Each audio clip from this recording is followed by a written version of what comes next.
Hi everyone, me again. Today we're looking at work and why we should work hard. A little bit later on, Martin is talking to us about the wife of noble character from Proverbs 31. So I thought I'd briefly tell you the story of the only other lady in the Bible who is described as noble, and that's Ruth. Ruth was the daughter-in-law of Naomi. Naomi and her husband Elimelech lived in Bethlehem with their two sons, Mahlon and Kilian. But there was a devastating famine, so Elimelech decided to move his family to a place called Moab, where there was no famine. The famine went on for many years, and while they were in Moab, Elimelech died. But Mahlon and Kilian both got married. Kilian married Orpah, and Mahlon married Ruth. A little while later, sadly, both Mahlon and Kilian died as well. Naomi and Ruth and Orpah were left with no one to look after them.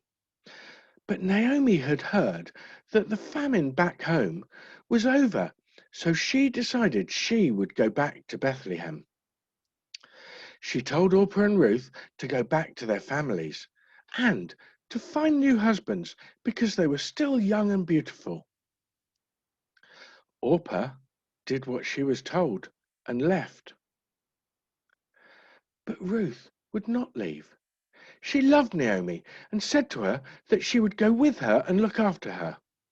Naomi tried to persuade Ruth to stay in Moab, but Ruth was determined. "Don't urge me to leave you or turn back from you," she said. "Where you go, I will go, and where you stay, I will stay.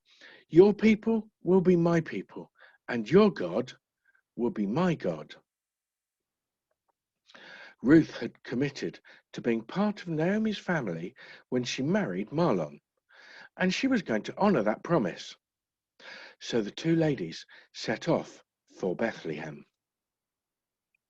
When they got there, they returned to Naomi's old house, but they didn't have any income or any way of getting food.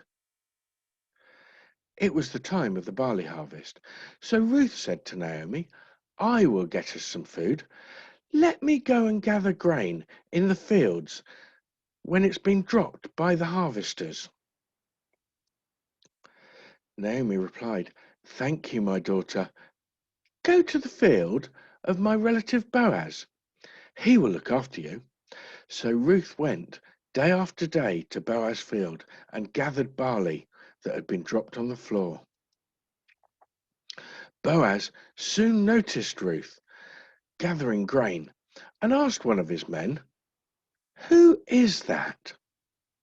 He said, "She is a Moabite, the daughter-in-law of Naomi, who has just returned from Moab." Boaz watched her working hard every day, looking after Naomi, always in good spirits. She didn't moan or grumble, but was happy to serve Naomi. Boaz told Ruth not to go anywhere else to gather grain, but to stay in his fields, and to help herself to food and water whenever she was hungry or thirsty. One evening, Naomi said to Ruth, "You do know that Boaz is one of our guardian redeemers, don't you?" Now, a guardian redeemer had a duty to look after the women of the family should anything happen to their men. And Boaz was a relative of Elimelech. Naomi said, "Go and lie at Boaz's feet tonight when he is sleeping." Ruth did as Naomi suggested. And when Boaz woke up in the night, he was really surprised to find Ruth lying at his feet. Ruth said to him, "Cover me with your blanket, my guardian redeemer." This was like a proposal of marriage back in the day. It was an old Jewish custom. Boaz was overjoyed. I've seen all that you have done for your mother-in-law since the death of your husband, how you left your father and mother and your homeland and came to live with a people you did not know. This kindness, however, is even greater than that. All the people of my town know that you are a woman of noble character, so I will do for you all that you have asked.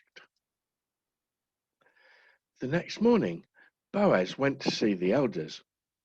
He told them that he was going to marry Ruth. Ruth served Naomi in humility and love. She honored Naomi in her service, and through her hard work, she was recognized to have noble character. And Boaz loved her.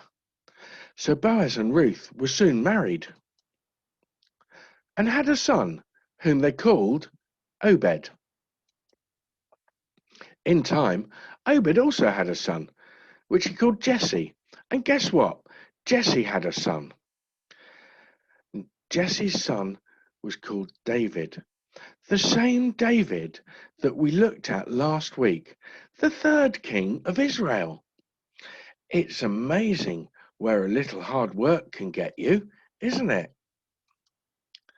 So just like Ruth worked hard, we should work hard, but not only for our bosses or teachers at school, although that is really important, but we should recognize that as we work and study, we are also serving God. When we work hard, we bring glory and honor to our loving Father in heaven, just as Ruth brought glory and honor to Naomi and to God.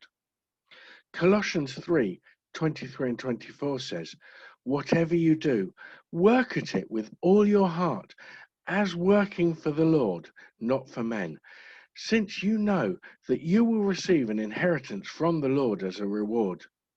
It is the Lord Christ that you are serving. Thank you.